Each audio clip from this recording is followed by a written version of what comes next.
तो गाइस मैं हूं आयुष और आप देख रहे हैं रेसल इंडिया। स्वागत है आपका आज की इस वीडियो में जहां पे हम बात करने वाले हैं all elite wrestling dynamite blood and guts special. जी हां, ये मैच जो आज मेन इवेंट में हमें देखने को मिला, भाई क्या ब्रूटैलिटी थी इसके अंदर। Team AEW versus team elite के बारे में हम बात करेंगे, लेकिन उसके अलावा भी शो में बहुत कुछ हुआ, तो आप वीडियो को जरूर एंड तक देखते रहे। चैनल पे नहीं तो सब्सक्राइब कर लें, because the content will just keep getting better on wrestle India. और भाई सबसे कमाल की बात यहाँ पे ये है कि एईडब्ल्यू अब धीरे धीरे जो प्रोग्रेस कर रही है स्टोरीज में ऑल इन के लिए, देख के मजा जरूर आ रहा है। कुछ कुछ चीजें अच्छी थी, कुछ बेकार थी। ये शो स्टार्ट करते हैं यहाँ पे सबसे पहले एक सेगमेंट से, जहां एलेक्स मार्वेस खड़े हुए हैं एईडब्ल्यू के होटल के पार्किंग लॉट में और वो वेट कर रहे हैं विल ऑस्प्रे का। लेकिन जब विल ऑस्प्रे आते हैं तो पता लगता है कि उनकी गाड़ी का टायर पंचर हुआ है, उसके अंदर चाकू मारा हुआ है किसी ने, जो कि मे बी एमजेएफ हो सकते थे। लेकिन विल ऑस्प्रे यहाँ पे एलेक्स मार्वेस की गाड़ी की चाबी मांगते हैं और वो यहाँ पे उनकी गाड़ी में उनको साथ लेके चले जाते हैं एईडब्ल्यू के एरिना में। एमजेएफ को ऐसा लग रहा था इस पूरे टाइम पे कि शायद विल ऑस्प्रे आ ही नहीं पाएंगे आज, बिकॉज उनकी जो गाड़ी है उसका टायर तो खराब मैं करके आया हूं। और इस शो को स्टार्ट करते हैं अमेरिकन चीयरलीडर से, Maxwell Jacob Friedman, the new AEW international champion MJF. और रिंग में आगे बात करते हैं कि किस तरीके से विल ऑस्प्रे कावर्ड है, इसी वजह से उसने लास्ट वीक टाइगर ड्राइवर जो है अपना फिनिशर नहीं लगाया और मुझे नहीं हरा पाया। लेकिन जो मेरे लिए वो विक्ट्री थी, वो मोस्ट डोमिनेंट विक्ट्री थी एईडब्ल्यू की हिस्ट्री में। और जब मेरे पे प्रेशर आता है मैं शाइन होता हूं लाइक अ डायमंड, और विल ऑस्प्रे जो है वो मेल्ट हो जाता है। वो बात करते हैं किस तरीके से विल ऑस्प्रे की जो ग्रैंड माँ है, दादी हैं, वो मर चुकी हैं। और यहाँ पे वो कहते हैं कि विल ऑस्प्रे को एक वॉक पे जाना चाहिए और अपनी ग्रेव भी अपनी ग्रैंडमा से एक फुटबॉल फील्ड जितने डिस्टेंस पे बनानी चाहिए। क्यों? ताकि उसकी मोटी ग्रैंडमा को जो है वो बहुत ज्यादा जगह जो है चाहिए वो मिल सके।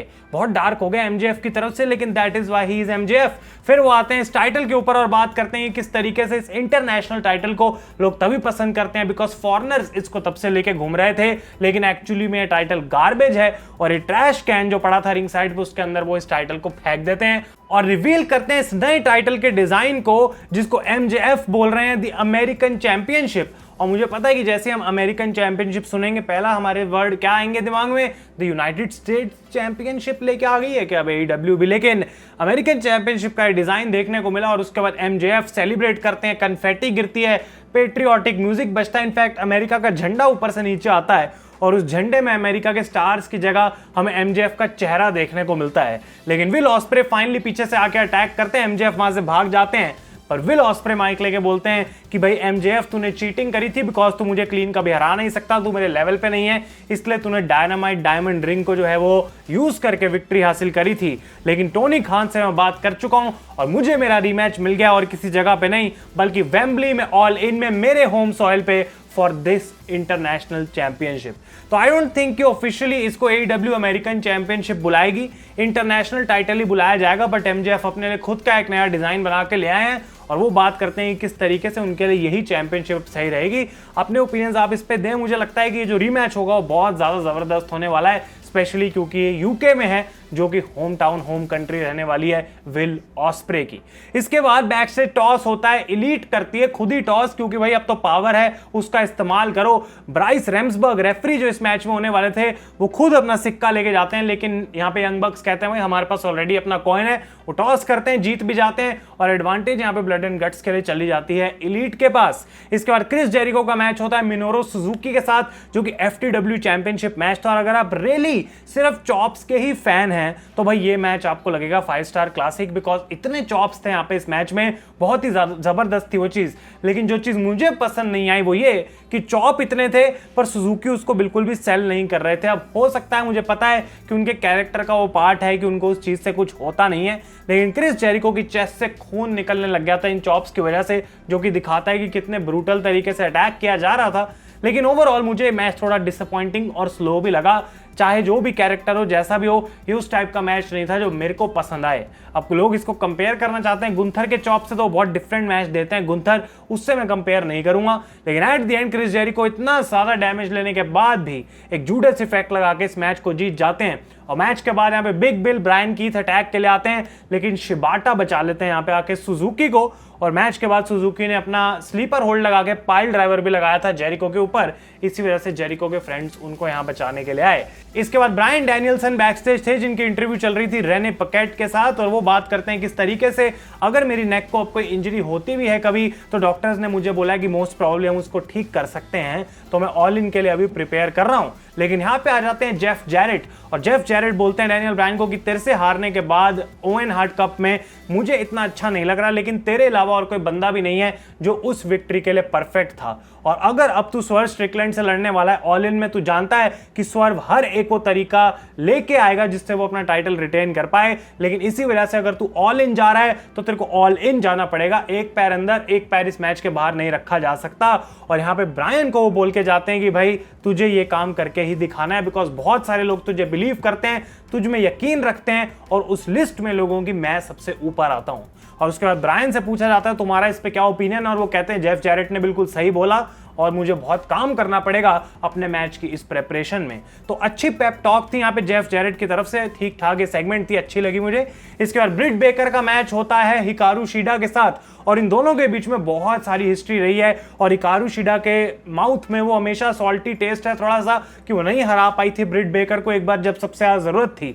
तो यहाँ पे उनके लिए विक्ट्री लेना एक बहुत बड़ा पॉइंट हो सकता था, लेकिन वैसा हमें देखने को मिला नहीं। बहुत अच्छा बैक एंड फोर्थ मैच था, और बहुत बढ़िया बात है AEW के लिए कि ब्रिट बेकर वापस आ चुके हैं, बिकॉज उस चीज की इनको जरूरत भी थी। लेकिन at the and lock jaw submission लगा के ब्रिट बेकर इस मैच को जीत जाती हैं। मैच के बाद मर्सिडीज मोने बाहर आती है और वो बताती हैं किस तरीके से ब्रिट बेकर को मैच चाहिए ऑल इन में, लेकिन मेरा आंसर है नो। और पीछे से कमील आके अटैक करती हैं यहाँ पे ब्रिट बेकर को, और फिर मर्सिडीज आके रिंग में पोज भी करती हैं। मुझे कोई आइडिया नहीं है ऑनेस्टली ये कमील कौन है, क्या इनका जो है वो एक्चुअल में पर्पस है AEW में, क्या स्टोरी लाइन है, लेकिन दिखने में तो भाई ऐसा लग रहा था कि मॉन्स्टर अगर कोई फीमेल रेसलर है, ऑब्वियसली वैसी टाइप की फीलिंग इनको देख के मुझे आ रही थी। इसके बाद पाक ने कुछ सेकंड्स में या मिनट में 1 मिनट में हरा दिया यहाँ पे बोल्डर को। तो अभी क्लियर नहीं है, आई थिंक पाक ने बोला था कि इंटरनेशनल चैंपियनशिप के लिए वो जाने वाले, लेकिन अगर ऑस्प्रे और MJF का मैच हो रहा है, क्या वो ट्रिपल थ्रेट होगा, कब मिलेगा पाक को अपना मौका, और अगर वैसा नहीं है तो उनका क्या मैच होगा ऑल इन के अंदर, वो देखना इंटरेस्टिंग रहेगा। इसके बाद मराया मे आती हैं जो कि अपने आप को अब बुला रही हैं द ग्लैमर, और उनका मैच होता है केटलिन अलेक्सिस के साथ, और यहाँ पे वो जीत जाती हैं। आई थिंक अलेक्सिस एक नॉर्मल टैलेंट थी, लोकल टैलेंट, ये मुझे कुछ आइडिया नहीं है भाई कुछ चीज़ों का कि AEW में कोई साइन है नहीं है, लेकिन यहाँ पे वो मैच को जीत जाती हैं। और मैच के बाद जब वो पोज कर रही थी पीछे से आती हैं टोनी स्टॉर्म, अपने आप को रिवील करती हैं, और उस ब्रूटल अटैक के बाद पहली बार टोनी ने अपना रिटर्न किया, और यहाँ पे वो अटैक करना स्टार्ट कर देती है मराया मे में, और वो कहती हैं कि भाई ऑल इन के लिए मैं अपनी जान भी देने के लिए तैयार हूं तुझे हराने के लिए। और इनके बीच में ब्रॉल स्टार्ट होती है, लेकिन एक्चुअली सारे रेफरीज आके इनको सेपरेट कर देते हैं। और ये फ्यूड मुझे काफी अच्छी लग रही है, जिस तरीके से इसको पर्सनल बनाया गया है पिछले कुछ हफ्तों में। मैच में बहुत मजा आएगा। यहाँ पे भी जो मराया मे है उनका होम टाउन यूके है, तो इंटरेस्टिंग रहेगा देखना अगर टाइटल चेंज होता है या फिर नहीं। लेकिन जो मेन इवेंट था, बेस्ट मैच था, सबसे इंपॉर्टेंट मैच था आज शो पे, team AEW versus team elite. सीधा इसको स्टार्ट करते हैं। जैक पेरी और डार्बी एलिन और एक दूसरे को डिस्ट्रॉय करने पे लोग तुले थे यार इस मैच के अंदर। निक जैक्सन आते हैं चेयर लेकर, और उनके हाथ में एक सूटकेस भी था, लेकिन वो यहाँ पे रिवील नहीं करते कि उसके अंदर एक्चुअली में है क्या। उसके बाद मार्क ब्रिस्को आते हैं, मैट जैक्सन आते हैं, उनके हाथ में एक और ब्रीफकेस था, तो यहाँ पे बताया नहीं जा रहा था फिलहाल, लेकिन पता हमें जरूर लगा। सबसे पहले खून यहाँ पे निकलना शुरू हुआ मार्क ब्रिस्को का, और उसके बाद एंट्री होती है एंथनी बोवेंस की।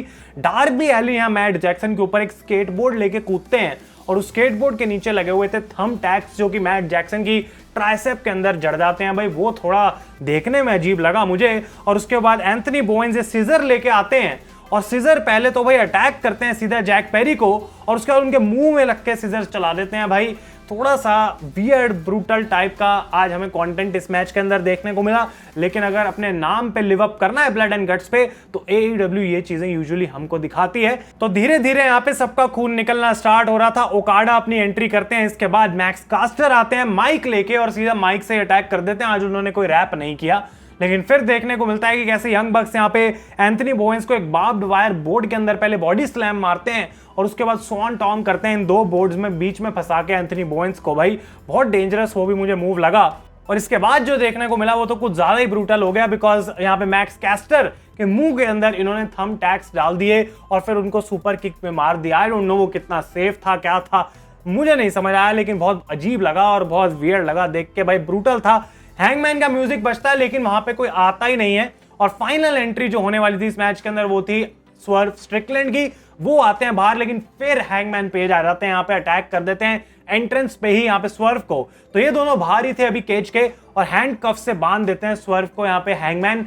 और ऐसा लग रहा था कि हैंगमैन को कोई मतलब नहीं है इस मैच से, बस स्वर्व के ऊपर अटैक करे जा रहे हैं। तो मैट जैक्सन माइक लेके यहाँ पे कहते हैं हैंगमैन तू अंदर आएगा या फिर मैं तेरे को फायर करूं। तो फाइनली हैंगमैन अंदर जाते हैं, और जबकि ये मैच तभी स्टार्ट हो सकता है जब सारे केज के अंदर हो। मैट जैक्सन बोलते हैं मैं ईवीपी हूं भाई, बेल बजाओ तुम अभी के अभी, और ये मैच स्टार्ट कर दिया जाता है ऑफिशियली, जबकि स्वर्व स्ट्रिकलैंड यहाँ पे बाहर थे केज के। और फाइनली देखने को मिलता है कि यहाँ पे जेफ जैरेट आते हैं और वो कोशिश करते हैं बचाने की, यहाँ पे निकालने की किसी तरीके से स्वर्व को। ब्रैंडन कटलर आते हैं, उनके सर पे गिटार बजा दी, और बिली गन भी यहाँ पे आ जाते हैं, और ये सारे मिलके फाइनली हेल्प करते हैं। स्वर्व के जो हैं वो हैंडकफ्स तो खोल देते हैं, लेकिन क्योंकि केज बंद था तो अंदर स्वर्व नहीं जा पा रहे थे, तो बोल्ट कटर से वो यहाँ पे काट देते हैं केज को ही और अंदर घुस जाते हैं। और ये वो पॉइंट था जब लग रहा था कि अब दोनों साइड्स इवन हो चुकी हैं, और स्वर्व को बहुत स्ट्रॉन्ग स्टार्ट मिलता है, वो हैंगमैन से भी लड़ रहे होते हैं रिंग में, और क्राउड पॉप हो रहा था इस चीज के लिए, लेकिन लो ब्लो मार दिया जाता है स्वर्व को।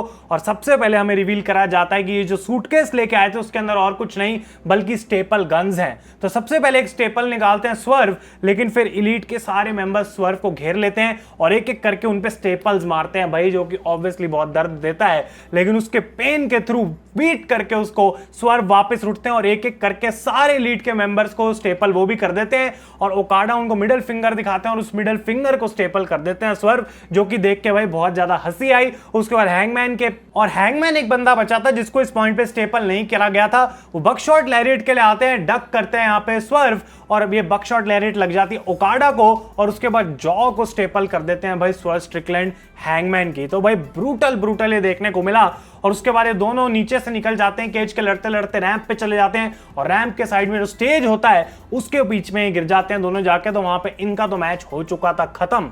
उसके बाद देखने को मिलता है कि रिंग साइड पे 4 टेबल सेटअप करी गई थी, और निक जैक्सन आई थिंक ऊपर चढ़ते हैं और कोशिश करते हैं कूदने की, लेकिन बोएंस भी ऊपर आ जाते हैं, उनको धक्का बढ़ता है, और केज के साइड से ऊपर से ये चारों टेबल्स के थ्रू क्रैश होते हैं एंथनी बोएंस, और भाई बहुत ज्यादा ये भी बढ़िया लगा। इसके बाद मार्क ब्रिस्को को उनका मोमेंटम दिया गया, सारों को जे ड्रिलर्स लगाया अपने भाई लेट ग्रेट जे ब्रिस्को को, यहां पे उन्होंने ट्रिब्यूट दिया, और इसके बाद एक बड़ी एल्बो ड्रॉप लगाते हैं ब्रिस्को। दोनों रिंग के बीच में एक टेबल लगी हुई थी, किसी एक यंग बक्स के ऊपर, मैट या निक के ऊपर, वो यहाँ पे एल्बो ड्रॉप लगाते हैं, और उसके बाद डार्बी एलिन में भी जोश पूरा आ गया, वो भाई केज के ऊपर ही नहीं चढ़े, केज के बीच तक आ गए किसी तरीके से, और टेबल पे पड़े हुए यहाँ पे जैक पेरी को वो एक कॉफिन ड्रॉप लगाते हैं, केज के ऊपर से लटकते हुए नीचे गिर जाते हैं। तो भाई पूरा यहाँ पे केओस इस पॉइंट पे मच चुका था, और दूसरा यहाँ पे फाइनली सूटकेस खोला जाता है, और उसके अंदर यहाँ पे हैंडकफ्स थे। तो जो भी लोग रिंग साइड पे थे वो तो एलिमिनेट हो गए इस पॉइंट पे इस मैच में, और सबसे पहले रिंग के अंदर हैंडकफ करा जाता है केज से यहाँ पे जैक पेरी को, बॉटम रोप से बीच में रिंग के मैट जैक्सन को, आई थिंक यहाँ पे ओकाडा को भी कर दिया गया था, और उसके बाद तो सिर्फ डिस्ट्रक्शन ही लिखी थी भाई। बुरे तरीके से जैक पेरी को अटैक कर रहे होते हैं डार्बी एलिन, और उसके बाद यहाँ पे चेयर शॉट लेके आते हैं मार्क ब्रिस्को, सर के बीचों बीच मारते हैं भाई जैक पेरी के, बहुत डेंजरस चेयर शॉट वो था, और डार्बी माइक लेके कहते हैं let's get the party started, और भाई खतरनाक मोमेंट थी यहाँ पे, बिकॉज कैरोसिन लेके वो आते हैं और पूरे तरीके से यहाँ पे भिगा देते हैं जैक पेरी को, और माइक लेके कहते हैं अगर तू क्विट नहीं करता, अगर तू यहाँ पे मुझे TNT चैंपियनशिप का मैच नहीं देगा, तो मैं आज तेरे को यहाँ पे जिंदा जला दूंगा। और बेसिकली जैक पेरी मना कर देते हैं, थूक देते हैं वो आगे की तरफ, रिजेक्ट कर देते हैं यहाँ पे डार्बी को, लेकिन उसके बाद मैट जैक्सन कहते हैं डार्बी को कि भाई मैं EVP हूँ, तेरा मैच मैं देता हूँ, ऑल इन में उसको मैं लेता हूँ, लेकिन डार्बी कहते हैं मैट सिर्फ इतना काफी नहीं है, तेरे को क्विट करना पड़ेगा, और मैट जैक्सन यहाँ पे बोलते हैं आई क्विट, और यहाँ पे टीम AEW हरा देती है टीम एलीट को। तो जिस तरीके से मल्टीपल फ्यूड्स इस मैच के थ्रू बुक करी गई वो बहुत बढ़िया था। अक्लेम्ड वर्सेस यंग बक्स होगा टैग टीम टाइटल्स के लिए, स्वर्व वर्सेस हैंगमैन अभी भी चल रहा है बैकग्राउंड में, डार्बी वर्सेस जैक पेरी हमें यहाँ पे देखने को मिल रहा है, और ओकाडा वर्सेस मार्क ब्रिस्को में भी हो सकता है ऑल इन के अंदर। तो ब्रिलियंट बुकिंग में भी डेफिनेटली कुछ चीजें ऐसी थी इस मैच के अंदर जो कि थोड़ी एक्स्ट्रा चली गई, लेकिन ब्लड एंड गट्स में यूजुअली हमें ये सब देखने को मिलता है। आप लोग अपने ओपिनियंस बताएं मुझे नीचे कमेंट्स में आज के शो के बारे में गाइस। अगर ये वीडियो आपको अच्छी लगी इसे लाइक जरूर करें। तब तक के लिए thank you so much for watching. मैं हूं आयुष और आप देख रहे हैं रेसल इंडिया।